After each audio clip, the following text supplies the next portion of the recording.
Present a discussion on Eliot's impersonality theory. Marks 10-12.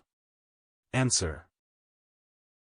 In the second section of his seminal essay Tradition and the Individual Talent, T.S. Eliot argues why poetry should be essentially impersonal, viz. Separate and distinct from the personality of its writer.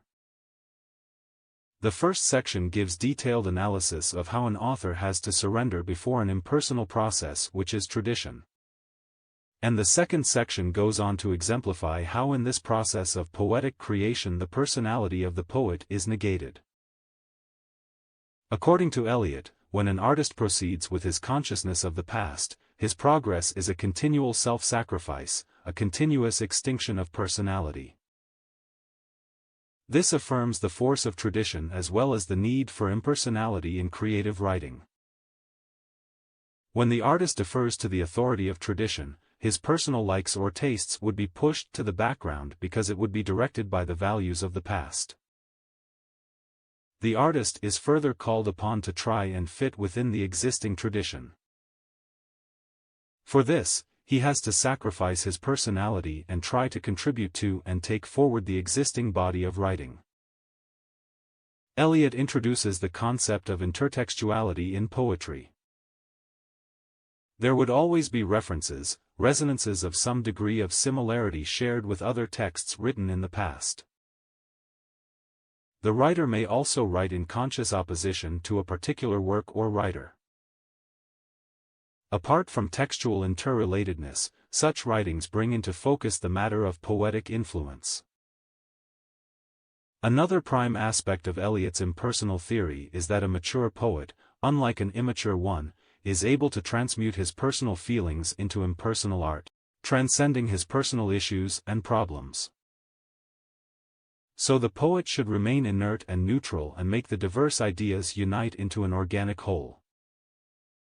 In Eliot's words, the more perfect the artist, the more completely separate in him will be the man who suffers and the mind which creates. The poet, with skillful dexterity, should combine personal experience and wisdom with the values and techniques of art, cultures, and traditions. To be able to achieve this kind of balance, the poet has to acquire the necessary degree of talent, he has to acquaint himself with the mind of Europe as Eliot affirms. The poet must wait for the proper time to implement his experience and also until all the particles required to shape out a new compound are gathered. According to Eliot, a work of art may sometimes deal with human emotions as in a Greek tragedy, but finally there is an artistic reason distancing between art and the event. Sometimes, as in the Ode to the Nightingale, several emotions may be combined without directly being related to the object, the nightingale itself. Eliot affirms that the emotion of art is quite different from the emotions of everyday life, and the artist tries to transcend or transmute these emotions to provide art emotions.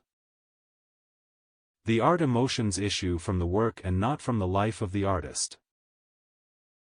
Eliot argues that, the poet has not a personality to express, but a particular medium. The medium is nothing but the artwork that carries the stamp of his personality.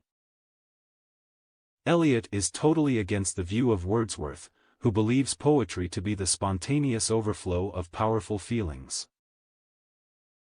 The poet may graft together things which are quite remote in time and place, yet manages to produce a poem which has a life of its own.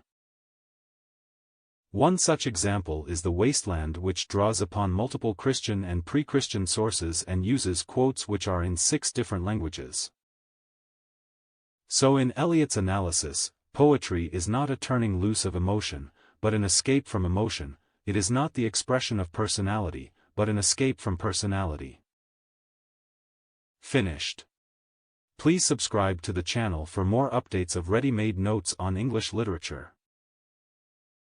Also, please share this channel to help any student pursue a degree in English literature.